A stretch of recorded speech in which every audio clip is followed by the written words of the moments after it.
പുന്നത്തൂർ രാജാവ് വെളിച്ചെണ്ണ കച്ചവടത്തിനായി നൂറ്റാണ്ടുകൾക്ക് മുൻപ് ഒരു ക്രിസ്ത്യൻ കുടുംബത്തെ ഗുരുവായൂരിലെ കോട്ടപ്പടിയിലേക്ക് കൊണ്ടുവന്നു. ആ ക്രിസ്ത്യൻ കുടുംബത്തിന് വേണ്ട ഭൂമിയും കച്ചവടം ചെയ്യാൻ ആവശ്യമായ സൗകര്യങ്ങളുമെല്ലാം രാജാവ് തന്നെ നൽകി. ആ കുടുംബത്തിലെ പിന്മുറക്കാരായ ചിരിയങ്കണ്ടത്ത് ജോസഫിൻ്റെയും ചക്രമാക്കൽ ത്രേസ്യാക്കുട്ടിയുടെയും ഇളയ മകനായിട്ടായിരുന്നു ചിരിയങ്കണ്ടത്ത് ജോസഫ് റോയി എന്ന CG റോയിയുടെ ജനനം. 80 വർഷങ്ങൾക്ക് മുൻപ് തന്നെ ജോസഫും ത്രേസ്യാക്കുട്ടിയും ബംഗളൂരുവിലെത്തി. അവിടെ പ്രത്യേക രുചിയുള്ള കേക്കും വൈനുമൊക്കെ ഉണ്ടാക്കി വിൽക്കുന്ന ഒരു ബേക്കറി തുടങ്ങി. പിന്നീട് ആ ബേക്കറി ബംഗളൂരുവിലെ തന്നെ ഏറ്റവും തിരക്കുള്ള ബേക്കറിയായി മാറി. അപ്പൻ്റെയും അമ്മയുടെയും ഈ കച്ചവട ജീവിതം കണ്ടാണ് അവരുടെ മക്കളും വളർന്നത്. സ്കൂളിലെയും കോളേജിലെയും പഠനത്തിനു ശേഷം റോയിയുടെ ഉപരിപഠനം വിദേശത്തായിരുന്നു. സ്വിറ്റ്സർലാൻഡിലെ SBS ബിസിനസ് സ്കൂളിൽ നിന്ന് ബിസിനസ് അഡ്മിനിസ്ട്രേഷനിൽ ഡോക്ടറേറ്റ് നേടി. ഫ്രാൻസിലും സ്വിറ്റ്സർലൻഡിലുമായി ഉപരിപഠനം പൂർത്തിയാക്കിയ റോയി HP-യിൽ മെക്കാനിക്കൽ എഞ്ചിനീയറായി ജോലിക്ക് ചേർന്നു. HP-യിൽ ജോലി ചെയ്യുമ്പോഴും റോയിയുടെ മനസ്സ് സ്വന്തമായി ചെയ്യുന്ന ബിസിനസ്സിനെ കുറിച്ചായിരുന്നു. അതിരുകളില്ലാത്ത സ്വപ്നങ്ങൾ ഒരുപാട് റോയി കണ്ടു. HP-യിലെ ആ ജോലിയിൽ തുടർന്നാൽ ഒരിക്കലും തനിക്ക് തൻ്റെ സ്വപ്നങ്ങൾ കയ്യെത്തിപ്പിടിക്കാൻ കഴിയില്ലെന്ന് റോയിക്ക് അറിയാമായിരുന്നു. അതുകൊണ്ട് തന്നെ അയാൾ HP-യിലെ ജോലി രാജിവെച്ച് റിയൽ എസ്റ്റേറ്റ് കമ്പനിയായ ക്രിസ്റ്റൽ ഗ്രൂപ്പിൽ ചേർന്നു. അവിടെ അയാൾ മാനേജരും പിന്നീട് ഡയറക്ടറുമായി. ബംഗളൂരുവിൽ സ്വന്തമായി ഒരു കമ്പനി സ്ഥാപിച്ചു. 2006 സ്ഥാപിച്ച ആ കമ്പനി 19 വർഷങ്ങൾ കൊണ്ടുതന്നെ സ്വദേശത്തും വിദേശത്തും പടർന്നു പന്തലിച്ചു. കോൺഫിഡൻറ്റ് ഗ്രൂപ്പ് എന്നായിരുന്നു ആ കമ്പനിയുടെ പേര്. ലോകം ആഗോള സാമ്പത്തിക മാന്ദ്യത്തിൻ്റെ നിഴലിൽ നിൽക്കുമ്പോഴാണ് റോയി റിയൽ എസ്റ്റേറ്റ് രംഗത്തേക്ക് കടന്നു വരുന്നത്. അധികമാരും പരീക്ഷിക്കാത്ത സീറോ ഡെബിറ്റ് ബിസിനസ്സുമായിട്ടാണ് രംഗത്തെത്തിയത് അദ്ദേഹം. അതായത് ₹1 കടമില്ലാതെയുള്ള പ്രവർത്തനം. കടബാധ്യതകളില്ലാത്ത ബിസിനസ് മോഡൽ എന്ന തനതായ ശൈലിയിലൂടെ മാന്ദ്യകാലത്തും അദ്ദേഹം കോൺഫിഡൻറ്റ് ഗ്രൂപ്പിനെ വിജയത്തിൻ്റെ പാതയിലെത്തിച്ചു. അക്കാലത്ത് ബംഗളൂരുവിലെ സർജാപൂർ ആളൊഴിഞ്ഞ ഒരു പ്രദേശമായിരുന്നു. അധികം ജനവാസ മേഖലയൊന്നുമല്ലായിരുന്നു അത്. റോയി സർജാപൂരിലെത്തി വൻതോതിൽ ഭൂമി വാങ്ങിക്കൂട്ടി. കുറഞ്ഞ വിലയ്ക്ക് ഭൂമി വാങ്ങാം എന്നുള്ളതായിരുന്നു റോയിയെ അങ്ങോട്ടേക്ക് ആകർഷിച്ചത്. റോയിയുടെ ഭാഗ്യമെന്നേ പറയാൻ കഴിയൂ. ഇതിനിടയിൽ IT നഗരമെന്ന നിലയിൽ ബംഗളൂരുവിന് വൻ വികസനമുണ്ടായി. അതോടെ റോയി വാങ്ങിക്കൂട്ടിയ സർജാപൂരിലെ ഭൂമിക്ക് പൊന്നും വിലയായി. സർജാപൂർ ഭാവിയിൽ ഒരു IT ഹബ്ബായി മാറുമെന്ന് 15 വർഷങ്ങൾക്ക് മുമ്പ് തന്നെ റോയി തിരിച്ചറിഞ്ഞു കഴിഞ്ഞിരുന്നു. 4 വശങ്ങളിലും വെന്റിലേഷനുകളുള്ള അപ്പാർട്ട്മെൻറ്റുകളും പരമാവധി റോഡ് സൗകര്യത്തോടു കൂടിയുള്ള ടൗൺഷിപ്പുകളും കോൺഫിഡൻറ്റ് ഗ്രൂപ്പ് അവതരിപ്പിച്ചു. ഇതിനിടയിൽ അവിടെ പുതിയ വിമാനത്താവളം വന്നു. എയർപോർട്ട് റോഡിൽ കോൺഫിഡൻറ്റ് ഗ്രൂപ്പിൻ്റെ ഫ്ലാറ്റുകൾ ഉയർന്നു. കോൺഫിഡൻറ്റ് ഗ്രൂപ്പ് എന്ന പേര് കെട്ടിട സമുച്ചയങ്ങളുടെ മുകളിൽ തല ഉയർത്തി നിന്നു. ഇതിനിടയിൽ അമേരിക്കയിലേക്കും ദുബായിലേക്കും റോയി തൻ്റെ ബിസിനസ് ശൃംഖല വ്യാപിപ്പിച്ചു.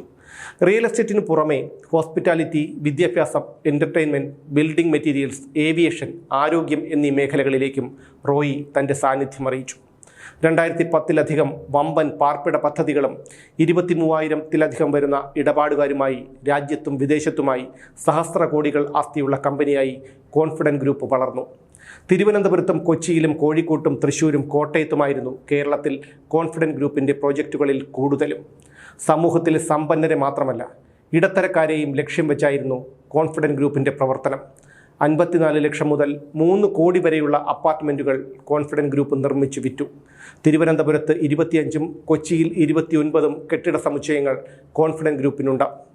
വർഷങ്ങളായി റോയി താമസിക്കുന്നത് ദുബായിലാണ്. ഷെയ്ഖ് സായിദ് റോഡിലൂടെ പൊന്മാൻ നിലയും വെള്ളയും ചേർന്ന നിറത്തിലുള്ള റോൾസ് റോയ്സ് കാറ് ഒഴുകി നീങ്ങുന്നത് കണ്ടാൽ കാണുന്നവർക്കറിയാമായിരുന്നു റോയി ആ കാറിനകത്തുണ്ടാകുമെന്ന്. കമ്പനിയുടെ കോർപ്പറേറ്റ് ഓഫീസ് ബംഗളൂരുവിലും മാർക്കറ്റിംഗ് ഓഫീസ് കൊച്ചിയിലും. എപ്പോഴും സന്തോഷത്തോടെയല്ലാതെ റോയിയെ കാണാൻ ആർക്കും കഴിഞ്ഞിരുന്നില്ല. വല്ലാത്തൊരു എനർജിയും വൈബുമുള്ളൊരു വ്യക്തി, അതായിരുന്നു റോയി. മാരുതി കാറിന് മുമ്പേ പുറത്തിറങ്ങിയ ഡോൾഫിൻ കാർ കൗതുകത്തോടെ നോക്കി നിന്നൊരു 13കാരനുണ്ടായിരുന്നു അന്ന്. ആ 13കാരൻ പിന്നീട് കോടികൾ വിലയുള്ള ആഡംബര കാറുകൾ തൻ്റെ ഗ്യാരേജിലെത്തിച്ചു. റോയി എന്നായിരുന്നു ആ 13കാരൻ്റെ പേര്. വിവാഹം കഴിഞ്ഞ 3 മാസത്തിനകം റോയി ഒരു ചുവന്ന നിറത്തിലുള്ള മാരുതി 800 കാർ സ്വന്തമാക്കി. അന്ന് ആരും മോഹിക്കുന്ന കാറായിരുന്നു അത്. വില ₹1,10,000. അന്നയാൾക്ക് വയസ്സ് 25. ആ ചുവന്ന മാരുതി 800 കാർ വാങ്ങുന്നത് ഭാര്യയോട് പോലും റോയി പറഞ്ഞിരുന്നില്ല. അപ്രതീക്ഷിതമായി കാറുമായി വീട്ടിലെത്തിയ റോയി ഞെട്ടൽ മാറാതെ നിൽക്കുന്ന ഭാര്യയോട് പറഞ്ഞു, ഇനി 6 കാറുകൾ കൂടി വരും. ഞായറാഴ്ച മുതൽ ശനിയാഴ്ച വരെയുള്ള ഓരോ ദിവസവും ഓരോ നിറത്തിലുള്ള കാർ. എന്തായാലും 6 വർഷമായപ്പോഴേക്കും 15 കാറുകളുടെ ഉടമയായി കഴിഞ്ഞിരുന്നു റോയ്. വായ്പ എടുത്തായിരുന്നു ആദ്യത്തെ കാർ വാങ്ങിയതെങ്കിൽ പിന്നീടുള്ള 14 എണ്ണവും വാങ്ങിയത് രൊക്കം പണം കൊടുത്തായിരുന്നു. ഇതിനിടയിൽ ആദ്യം വാങ്ങിയ ആ ചുവന്ന മാരുതി കാർ റോയ് വിറ്റിരുന്നു. എന്നാൽ വർഷങ്ങൾക്കു ശേഷം ആ കാർ തിരികെ വാങ്ങണമെന്ന് റോയ്ക്ക് തോന്നി.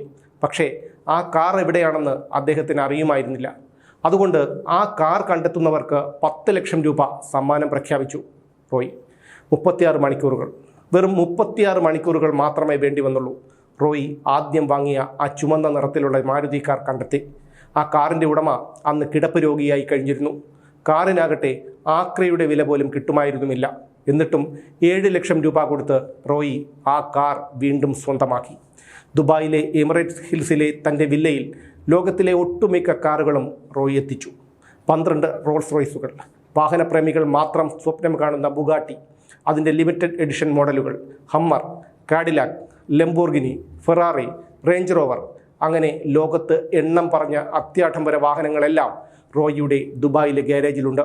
36-ാം വയസ്സിൽ സ്വന്തമായി ഒരു വിമാനം വാങ്ങിയെന്നറിയുമ്പോൾ റോയി എന്ന ബിസിനസ്സുകാരൻ്റെ ആത്മവിശ്വാസവും കഠിനാധ്വാനവും എത്രമാത്രം വലുതായിരുന്നു എന്ന് നമുക്ക് മനസ്സിലാകും.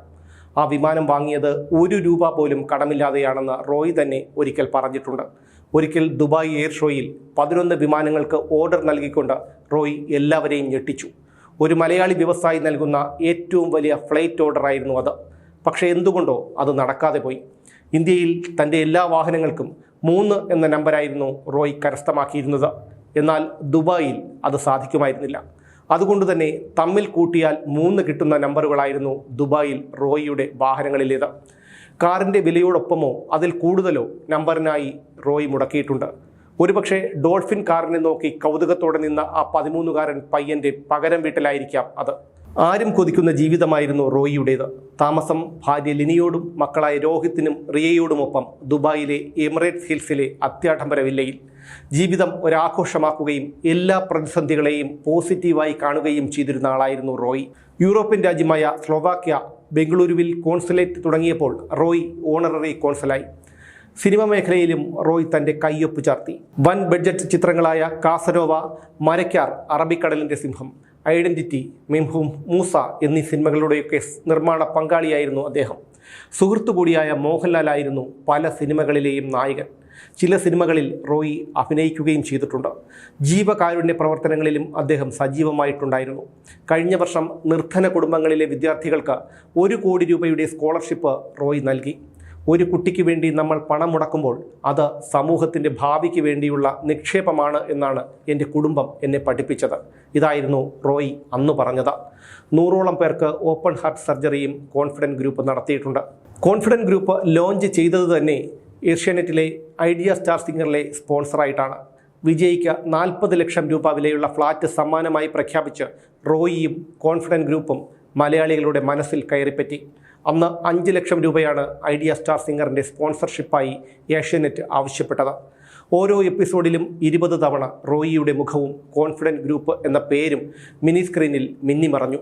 പാട്ടുപാടൂ സമ്മാനം നേടൂ എന്ന് പറഞ്ഞ് റോയ് സ്ക്രീനിലെത്തിയപ്പോൾ ഇതാരാണ് എന്ന് ശങ്കിച്ചവർ പിന്നീട് കോൺഫിഡൻറ്റ് ഗ്രൂപ്പ് എന്ന ബ്രാൻഡിനെ വിശ്വസിച്ചു. ഐഡിയ സ്റ്റാർ സിംഗറിൽ സ്പോൺസറായ സമയത്ത് വിറ്റത് 100 ഫ്ലാറ്റുകളായിരുന്നു അത്രേ. സംഭവബഹുലമായിരുന്നു റോയിയുടെ ജീവിതം. 56 വയസ്സിനുള്ളിൽ വ്യവസായ സാമ്രാജ്യം കെട്ടിപ്പൊക്കിയ ഒരു മനുഷ്യൻ്റെ ജീവിതം സംഭവബഹുലമല്ലാതെ മറ്റെന്താണ്? തൻ്റെ ജീവിതം ലോകത്തിനു മുന്നിൽ എഴുതാനുള്ള തയ്യാറെടുപ്പിലായിരുന്നു റോയ്. പ്രാഥമിക ചർച്ചകൾ നടത്തി ആ ജീവിതം എഴുതാനുള്ള ആളെയും തീരുമാനിച്ചു. ജീവചരിത്രത്തിൻ്റെ പ്രകാശനം നടക്കുന്ന ദിവസം അതിനെ അടിസ്ഥാനമാക്കിയുള്ള ബയോപിക് മൂവി പ്രഖ്യാപിക്കാനും പദ്ധതിയുണ്ടായിരുന്നു. പക്ഷേ വിധിയുടെ തീരുമാനം അതായിരുന്നില്ല. 2025 സെപ്റ്റംബറിൽ ദുബായിലെ കോൺഫിഡൻറ്റ് ഗ്രൂപ്പിൻ്റെ ഏറ്റവും പുതിയ പാർപ്പിട പദ്ധതിയായ പ്രിസ്റ്റോണിന് മകൻ രോഹിത് റോയ് തറക്കല്ലിട്ടു. അതിനു മുമ്പുള്ള ലാൻകാസ്റ്റർ നിർമ്മാണം പൂർത്തിയാക്കി ഉടമകൾക്ക് കൈമാറി കഴിഞ്ഞിരുന്നു. International business and design vertical at confident ഗ്രൂപ്പിൻ്റെ തലവൻ രോഹിത് റോയിയാണ്. റോയിയുടെ ആസ്തി $1 ബില്യൺ ആണെന്നാണ് റിപ്പോർട്ട്. അതായത് 9,193 കോടി ഇന്ത്യൻ രൂപയുടെ ആസ്തി. ദുബായിലായിരുന്ന റോയിയെ IT ഉദ്യോഗസ്ഥർ നോട്ടീസ് നൽകി ബംഗളൂരുവിലേക്ക് വിളിച്ചു വരുത്തുകയായിരുന്നു. ഇതിനിടയിൽ ഉദ്യോഗസ്ഥർ ആവശ്യപ്പെട്ട രേഖകളെടുക്കാൻ റോയി തൻ്റെ ക്യാബിനിലേക്ക് പോയി. അല്പസമയം കഴിഞ്ഞപ്പോഴേക്കും ക്യാബിനിൽ നിന്ന് വെടിയൊച്ച കേട്ടു. ജീവനക്കാർ ഓടിയെത്തുമ്പോഴേക്കും നെഞ്ചിൽ വെടിയേറ്റ റോയിയെയാണ് കണ്ടത്. അദ്ദേഹം സ്വയം വെടിവെക്കുകയായിരുന്നു. ആശുപത്രിയിൽ എത്തിച്ചപ്പോഴേക്കും മരണം നടന്നു കഴിഞ്ഞിരുന്നു. എന്തുകൊണ്ടാണ് ഇൻകം ടാക്സ് അടക്കമുള്ള കേന്ദ്ര ഏജൻസികൾ റോയിയെ വിടാതെ പിന്തുടർന്നിരുന്നു എന്നുള്ള കാര്യവും ദുബായിലെ റോയിയുടെ ഇടപാടുകളെ IT വകുപ്പ് സംശയത്തോടെ കണ്ടിരുന്നു എന്നുള്ള കാര്യവും ഇപ്പോഴും വ്യക്തതയില്ല. കോൺഫിഡന്റ് ഗ്രൂപ്പിന്റെ കോർപ്പറേറ്റ് ഓഫീസ് ബംഗളൂരുവിലാണ്. എന്നിട്ടും കർണാടകയിലെ ഉദ്യോഗസ്ഥരെ ഒഴിവാക്കി കൊച്ചിയിലെ ഉദ്യോഗസ്ഥർ ബംഗളൂരുവിലെത്തി പരിശോധന നടത്തിയത് എന്തിനായിരുന്നു എന്നുള്ള കാര്യവും അജ്ഞാതമാണ്. കോൺഫിഡന്റ് ഗ്രൂപ്പിന്റെ പ്രവർത്തനങ്ങൾ ദുബായിലേക്ക് വ്യാപിപ്പിക്കുന്നതിന്റെ ഭാഗമായി കഴിഞ്ഞ വർഷം നവംബറിൽ ഒരു വമ്പൻ പാർട്ടി റോയി ദുബായിൽ വെച്ച് നടത്തിയിരുന്നു. ആ പാർട്ടിയിൽ മലയാള ചലച്ചിത്ര രംഗത്തുള്ള പ്രമുഖർ ഉൾപ്പെടെയുള്ളവർ പങ്കെടുത്തു. ഇവരെയെല്ലാം ആദായ നികുതി വകുപ്പും കേന്ദ്ര സാമ്പത്തിക കുറ്റാന്വേഷണ ഏജൻസികളും നിരീക്ഷണത്തിലാക്കിയിരുന്നു. ഇതിൻ്റെ അടിസ്ഥാനത്തിൽ റോയിയുമായി ബന്ധമുള്ള പലരെയും കേന്ദ്ര ഏജൻസികൾ ചോദ്യം ചെയ്തിരുന്നു.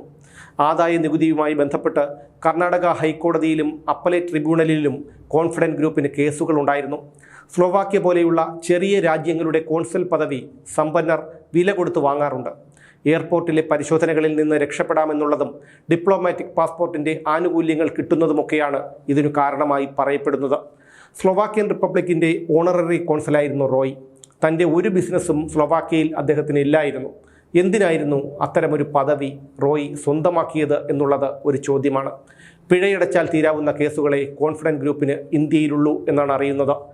ഗോകുലം ഗ്രൂപ്പിൻ്റെ ഉടമ ഗോകുലം ഗോപാലൻ ഇത്തരത്തിൽ പിഴയടച്ച് ഒഴിവായിട്ടുണ്ട്. പക്ഷേ വിദേശ ഫണ്ടിൻ്റെ ഉറവിടത്തെക്കുറിച്ചുള്ള ചോദ്യങ്ങൾക്ക് റോയിക്ക് വ്യക്തമായ ഉത്തരമില്ലായിരുന്നു എന്നാണ് പുറത്തു വരുന്ന വിവരം. ഇനി വരും നാളുകളിൽ ഒരുപക്ഷെ മറച്ചുവെക്കപ്പെട്ടിരുന്ന പലതും പുറത്തു വന്നേക്കാം. അന്വേഷണ ഉദ്യോഗസ്ഥരെ മറച്ചുവെക്കേണ്ട എന്തു രഹസ്യമാണ് റോയിക്ക് ഉണ്ടായിരുന്നത്? 57-ാമത്തെ വയസ്സിൽ സ്വയം ജീവനൊടുക്കുമ്പോൾ തൻ്റെ ജീവിതം പോലെ തന്നെ അത്ഭുതപ്പെടുത്തുന്നതായി ആ കാരണവും അവശേഷിപ്പിച്ചിട്ടാണ് റോയിയുടെ മടക്കം. കോൺഫിഡന്റ് ഗ്രൂപ്പിൻ്റെ ഭാവി എന്താകും? ഈ ചോദ്യങ്ങൾ പലരും പരസ്പരം ചോദിച്ചുകൊണ്ടേയിരിക്കുന്നു.